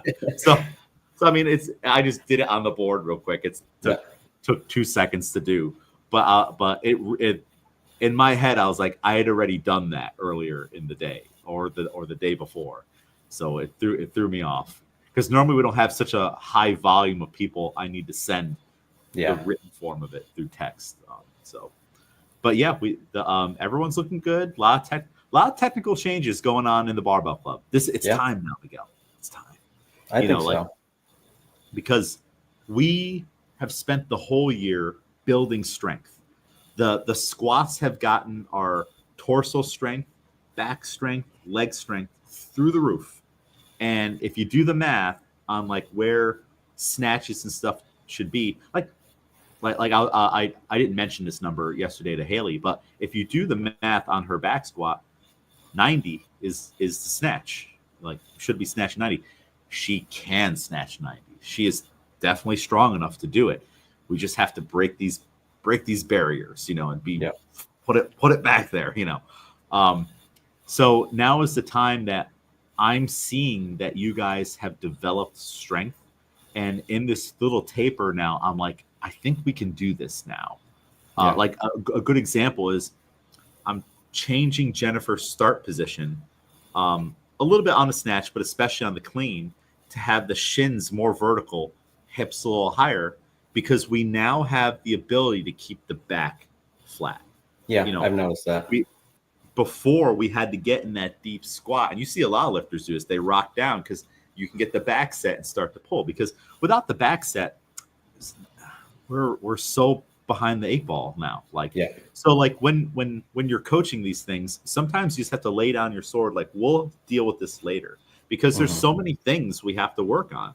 And there's so many things you guys have to think about. You have got to get good at all the nuances that create a snatch and a clean and jerk. Then you also have to get good at squatting and know yourself in squatting and feel strong and get strong and learn how to press. And it's a lot to do, right? Yeah. Like look at Rebecca coming into this. There's so much stuff to have to think about and to do. So you just have to, as a coach, pick it, work it for a while, and then when they're ready, now we can do other things. And it's been a nice change. I don't know. Have you seen some of Jennifer's cleans since we've changed for this? Sure. Way closer, a little more vertical because, we have the back set that we can hold the posture in that position. But in the other start position, we don't have the lat strength to be able to pull it back. So that it's always going to be a little far in front, or we're going to hop forward or things like that. But all throughout the year, Jennifer's been working on things like a more vertical finish, longer arms, tighter catch position is something that has been on her card for almost every session. And it's all coming to fruition now. And now we're in a cool position where, since we're going to be going from the floor so often and going into this competition prep, and I can kind of now with the lifts go lighter on other days, and they're more technique days because the squats are still being pushed. Yeah. So I'm not worried about us getting weaker overall. And we'll still have like more of like a heavier day for our main day, but we can afford now to do lighter days on Mondays and Wednesdays and just really iron things out. Because boy, am I concerned about anyone's grip strength with all the horrific hang work we've done this year? No, Yeah. no. You guys have probably iron grips, right? So not a problem. Like all those hang lifts, they were just strength exercises that happen to mimic the movements. Where if we are going to work on a technical aspect, we can because it's just this part of the lift, but it's still a strength exercise. Like it bleeds off of the competition lift and into like this category here where push presses and back squats and deadlifts live. It's Yeah. in this gray area.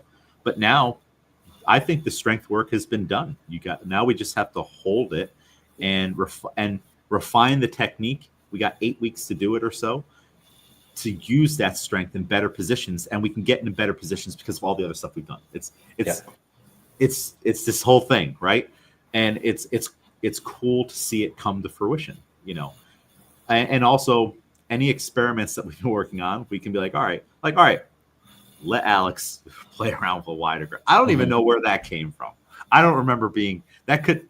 Shoff, was that a shot? Was I involved in this at all? Or was this a Shoff and Alex thing? I don't know. I don't know where it came from. But now it's like I am happy that let's move it back in. Because when he figures out how to actually use his strength, he's still so new. When he figures it out, people are going to have a hard time when he's in their session. Yeah. He's just got so much raw strength and power, and because of the way we train too, he's starting to build this up too, which is really, really good. And he also has an eagerness to improve and learn and everything, which is also really, really good. But so are you seeing that when you look around the room, you're like, oh, we can start doing that now, kind of a deal? Yeah, for sure. I've said it so many times, but like to bring credit to longer standing members of the team, I guess it's like, it's such a benefit to have started within a year or two, just because of how our team trains now. Because we had to spend so much time being like, what are we doing as a team? What does each person want?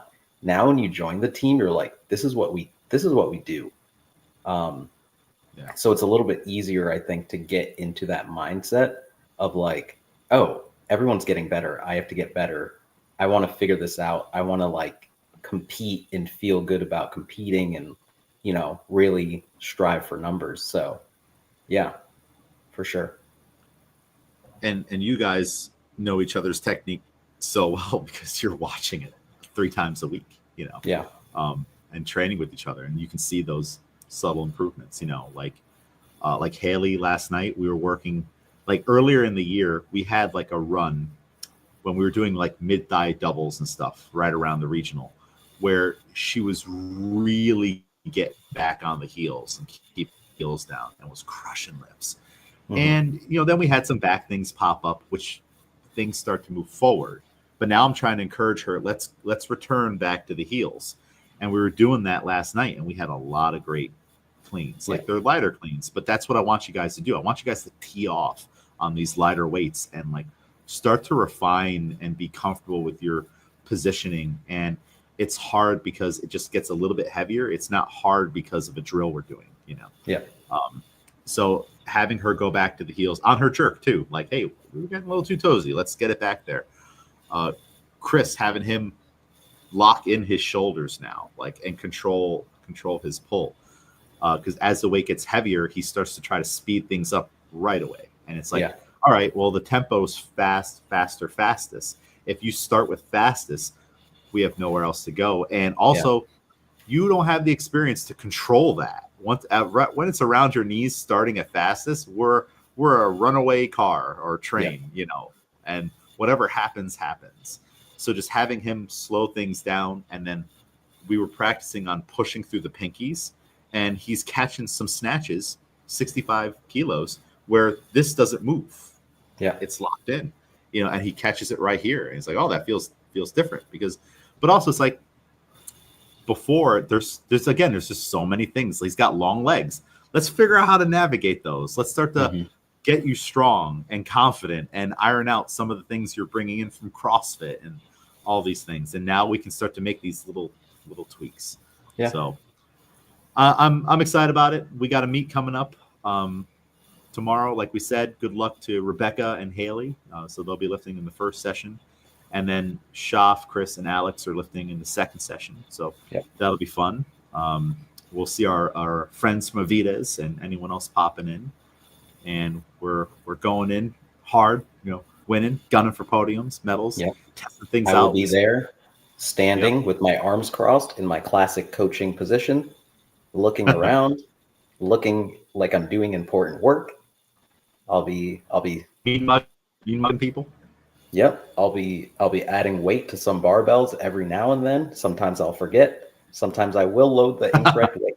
But that's a part of the game, You'll be strategically accidentally standing on a competitor's platform, watching one of our people and delaying them ever so. Oh, sorry, but you know what you're doing. Okay, it's you're just playing the cerebral games with everybody. But so that it's gonna be good.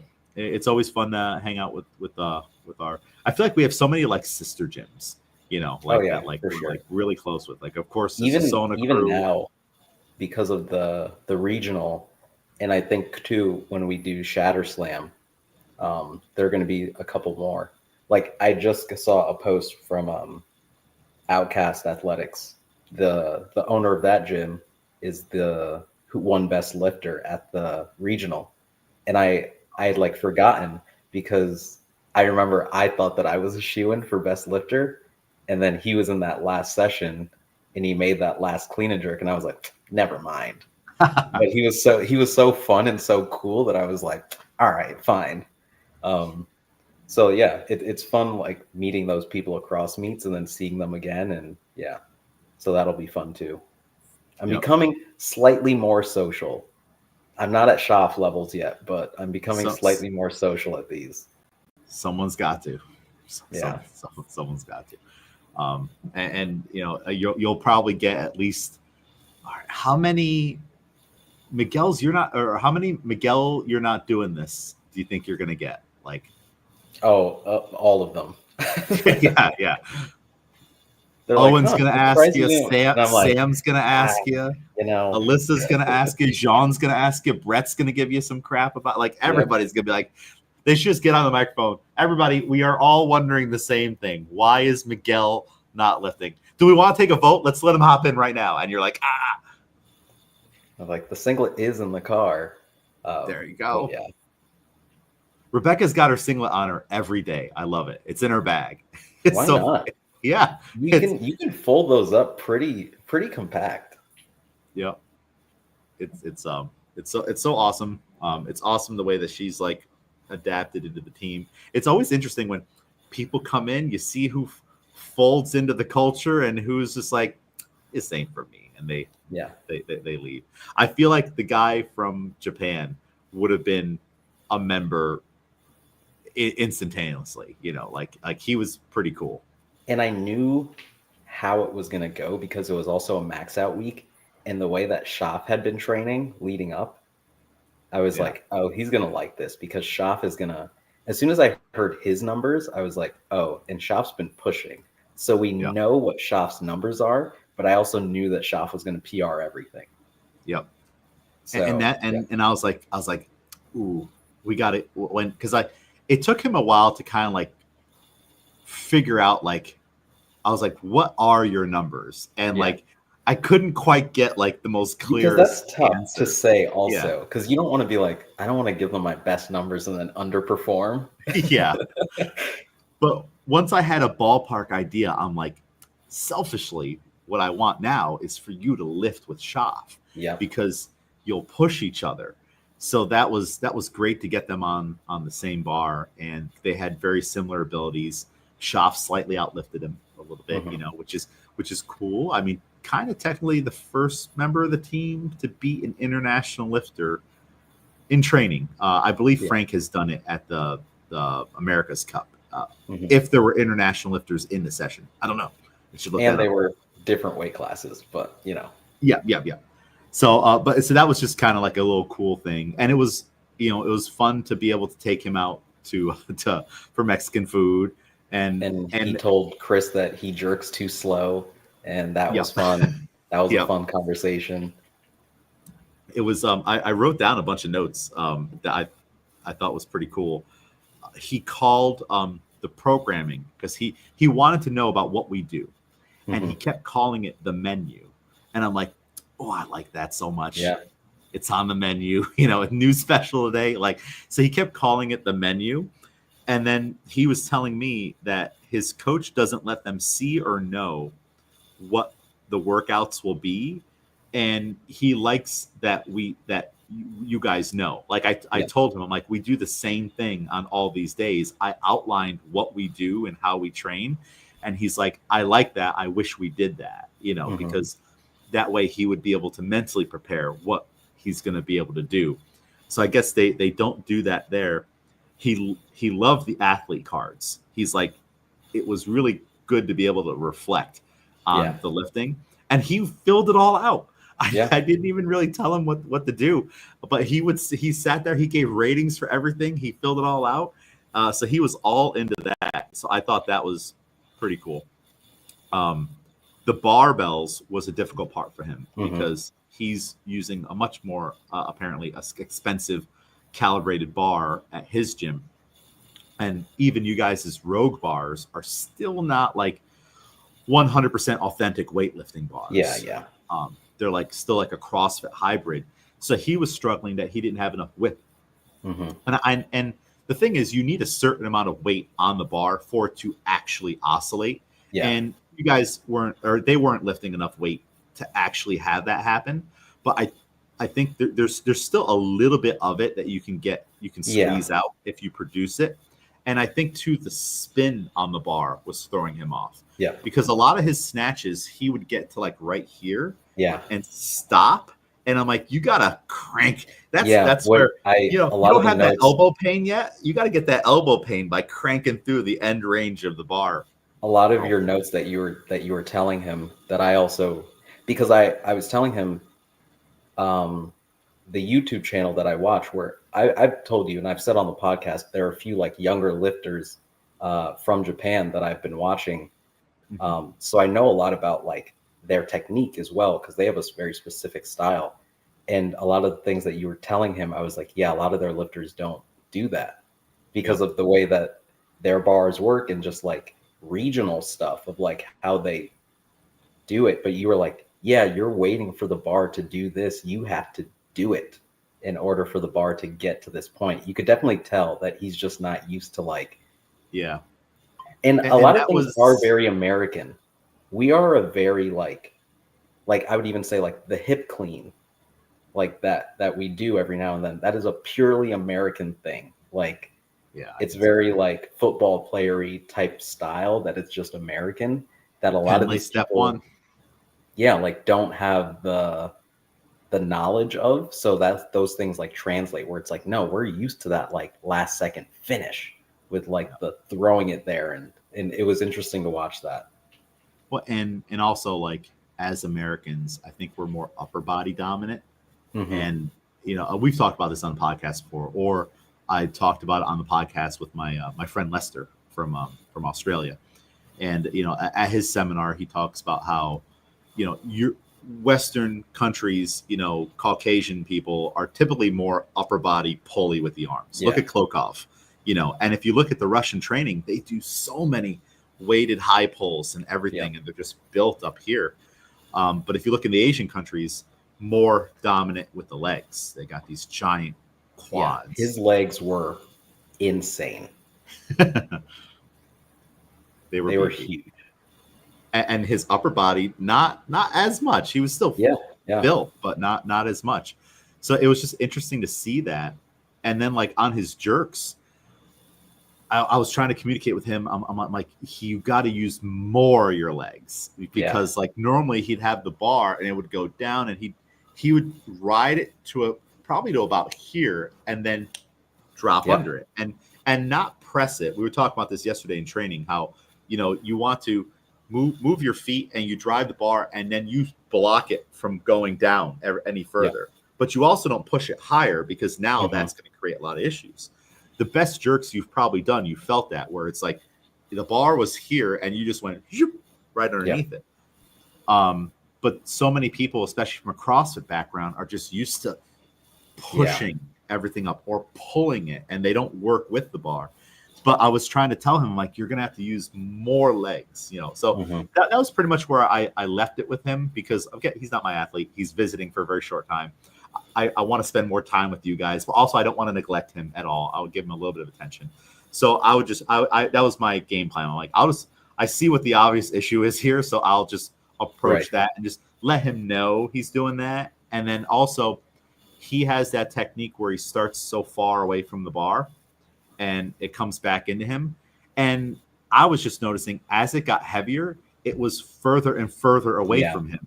So like I don't have an issue with doing it that way. It's just on this 140 clean, it's farther away from you than the 120 was. I feel like that's where the issue is, you know. But it's also really hard to communicate all this to him. Yeah. And he was also like done. He's like, he's not gonna be like you guys, like, let's have number 5. Here we go, you know, because that's probably not their culture either. They're probably like, well, we don't want, like, no, another day. You're not ready for it. We're not gonna get hurt or anything. And just like not vacation, but like you're traveling.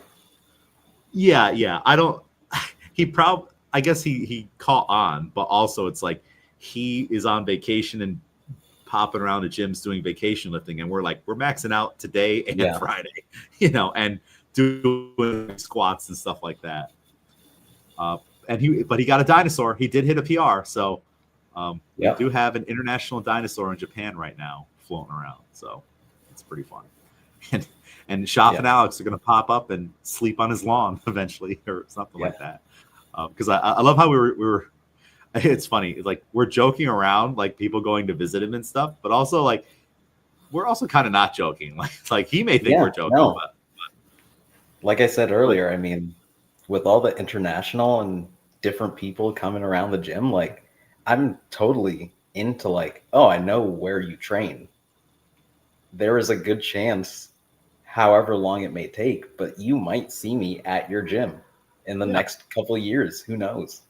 And cool. He seemed like a cool enough guy that you could go train to his gym, and then you might have like dinner with him or something like that. Or like he might be able to hook you up with a place to stay or like something, you know, like that's cool. And now you got a friend in Japan, like from just him going on Google and finding our barbell club, and then his coach emailing me. Like I know his coach now, and like we email back and forth, and we set him up the whole thing. So it's like, it's just cool. It's cool. It's like a secret club. Yeah, for sure. So that was interesting stuff. And then just talking about all that. And then, So, he did. I told this to Frank. I'll tell it on the podcast. He was looking at the leaderboard, and I guess he knows a lot of people named Frank. This might be a popular name or something like that. But he was looking at Frank's number, and then he looked at the leaderboard, and he's like, "What is all this?" And I was explaining, "Oh, these are all the PRs we track and stuff." And then he goes, "Frank's the strongest," and I'm like, "Yeah." And like, Frank is the strongest, and he was like looking, he's like looking at the back squat number and looking at the snatch number, and he's like, "Is Frank coming?" and whatnot. He was all excited for Frank to come, and he just kept saying, "Frank is the strongest," and I'm like, "Yeah, Frank is the strongest." And so it's just funny. He was just immediately drawn to that, and he knows he has a couple coworkers named Frank, and all that stuff. So it's like, "Yep, Frank's the strong. You are correct, sir. You are correct." You know, and he was hoping that Frank would be coming, and so then I had to explain to him that, "Oh no, Frank is 2 hours away in another gym." That whole deal. So that was just kind of funny. He knows. Yeah. So yeah, awesome. Pretty cool. Hopefully, I'm always, you never know about drop-ins, you know, and especially it's hard with the barbell club because I didn't have a chance to speak to him beforehand, you know. Yeah. But anyone who wants to drop in the barbell club, like I gotta talk to him ahead of time because hey, you're doing what we're doing, or there's space over there with pound plates, just how it is, Yeah, I mean, the first day that he was there at the front desk, they were like, "Oh, just so you know, there's someone in the double," and I was like, "Oh, okay." Like, I didn't think about it. I was like, they explained it weird, and I was like, "Okay, that's fine." And then when he came and I was talking to him, and I was like, "Oh, you're here to do barbell club." And then that's why I texted you, and you were like, "Yeah, I know." But like we talked and everything, and I was like, "Oh, okay, you seem fine. You seem cool. Yeah. You'll be fine." And I thought it was cool that he left his slippers Right. in Yeah. to the side of the entranceway of the barbell club room, and then put his lifting shoes on in the barbell club room, and then took the lifters off and put the slippers back on outside the barbell club room. Yeah. I really enjoyed that. I was They're like, very because like yeah. respect, he's just like, well, I'm Mhm. not going to bring like I respect this Even space. I mean, I was wondering if he was going to change that once he saw what we were doing, but he was like, "No, that's just what I do." So Yeah, that was really cool too. Yeah. yeah, yeah. It's us Americans walking all over the place with our Yeah. shoes and stuff like that, and then rolling around on the floor. Like, all right, it does make sense. Like, But I mean, there's like probably we've had our conversations with just like, okay, but like your lifters only wear them in this room, like, yeah, so yeah, yeah, yeah. We don't wear our lifters outside. yeah, no, Which I'm um, gonna have new lifters coming soon. I'm getting some Lu Zhaozhong shoes. yeah, why not? The the pandas. Hmm. So I have a meet 80K Series 2. And that's my one meet for the year. We can't do states. Can't do that again. But so that'll be fun. That'll be my Yeah. debut for those shoes. They're pretty cool. Black and white, called the pandas. It'll be interesting. They look wide, so I'm Hmm. excited about that because I need a wide shoe. Yeah. But also they're wide, and the shoes these days. I haven't bought a pair of shoes since 2013 or 14. On the old Muscle Driver website. Yeah. My old Penlay Dewins. They look so beefier on like things that branch off the toe box and the heel. That Yeah. like I don't feel like you're gonna wobble in them. Right. And I was having this conversation with Chris. If you look at Chris's Asics shoes, no, not Asics, Innovate, right? I think they're Innovates. They're so narrow. Yeah. There's no support. Like the only thing they have to their name to be a weightlifting shoe is the heel. But Yeah. it's like if you look at them, you're like, whoa, I don't see anyone wearing those. Yeah. So I mean, he of course he needs to have the technique foundation and strength, but like that's probably someone he puts on a pair of shoes that like really support, and he's like, it changes your life. Yeah. So I remember when I had my CrossFit Reebok shoes for lifters, and then I got the Penlay shoes, and if my pull changed immediately, I was like, Yeah. I'm on my heels, and I'm using my legs and everything, and it felt great, and it felt great to be in a wide toe box shoe because I was trying to cram into those Adidas Yeah. shoes, and that wasn't working well either. So yeah, it does change things. So we got a lot going on. The Lu Zhaozhong people will be at the gym during Westkit's seminar, having people try on shoes, different things like that. So Yeah. and then we're going to keep doing stuff with them for the gym, on Awesome. like people being able to have the opportunity to get gear and whatnot at it's a drop ship type of thing. So cool. Well, Miguel, any other thoughts on what's been going on in training, the CrossFit Games, the gym, all that stuff? No, I guess just like talking to people from the gym recently, I think like momentum is important. Like from a member standpoint, from a coaching standpoint, just community standpoint, like if there's something that you enjoy as all this commotion's going on and you want it to continue, like one, like you are a catalyst within yourself, right? Like if you want something to continue on, just keep on doing it after the games are gone. If you like hanging out and talking and mixers and all this stuff, like it doesn't take much. Like share that, and then we will continue to do that. Interest is the only thing that we can really use as like currency to like push things forward. So yeah, if you're interested in things, they will continue, but but you have to be interested and willing to participate. So, yeah. Yep. And, there's a lot of things that on the maybe administrative side of things that you've had a peek into that I would like for us to have standards on that are upheld and continuously done, because it benefits the business and it benefits everybody being motivated to do that other stuff. Yeah. Like if things smell good and stuff like that, you're going to hang out and talk. So it's like just little things like that. Yeah. That I want to definitely encourage to keep going, and then things that will try to roll into the gym, more nutrition, just everything. Maybe we can start doing. I think it'd be cool if we start doing skills workshops where it's like, okay, we plan it out, we promote it.